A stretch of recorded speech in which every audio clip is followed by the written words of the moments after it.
Bottleneck analysis is designed to give a more fine-grained look into exactly where time is spent as part of your business process.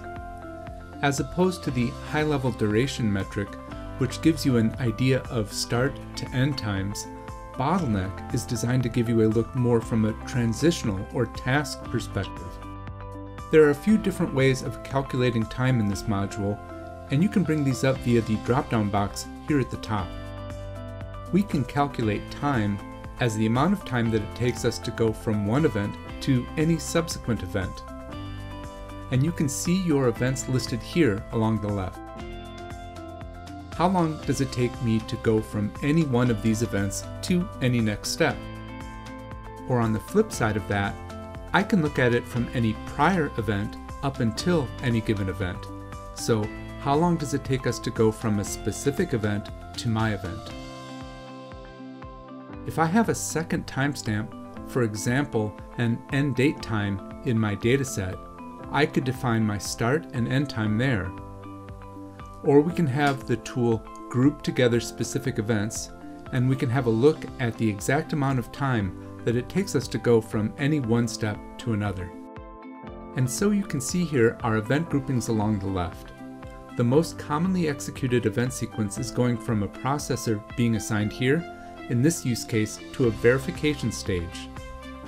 It's sorted right now, high to low, based on my count. So 2,500 plus times we've had a processor being assigned going directly to doing a verification. That's 77% of all my timelines that contain this event transition. The average time it takes us to complete the transition. How does that compute to the total amount of hours that we've spent in this specific stage?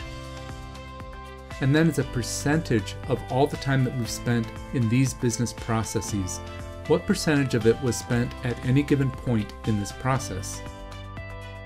And you can go on down the list and start to see where the majority of our time is being spent, even sorting high to low based on this total time percentage metric.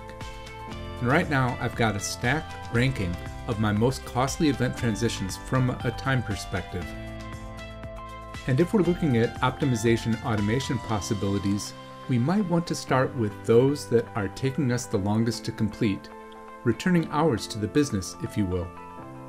And this is giving us a very clear, quantifiable snapshot as to where we stand to gain the most amount of time back from reducing the time it takes us to complete certain steps in the process. Now, if we want to, we can even start to get a dynamic calculation. Let's say our average time is 30 hours for this specific stage. If we just shave a couple of hours off of that, and let's say we drive that down to 25 hours on average, we can put that in our new time. You have this calculator that will tell you the exact amount of time savings that you stand to gain from dropping your average time in this specific stage of the process. Now, just like with this time perspective, we can also put a cost perspective on these events. So we have cost in our project. We can come in here and start to look at exactly which steps are costing us the most amount of money. I'll sort again high to low, and we can see where our most costly steps are, and we can dynamically calculate how much money we stand to gain back from driving the cost out of the process.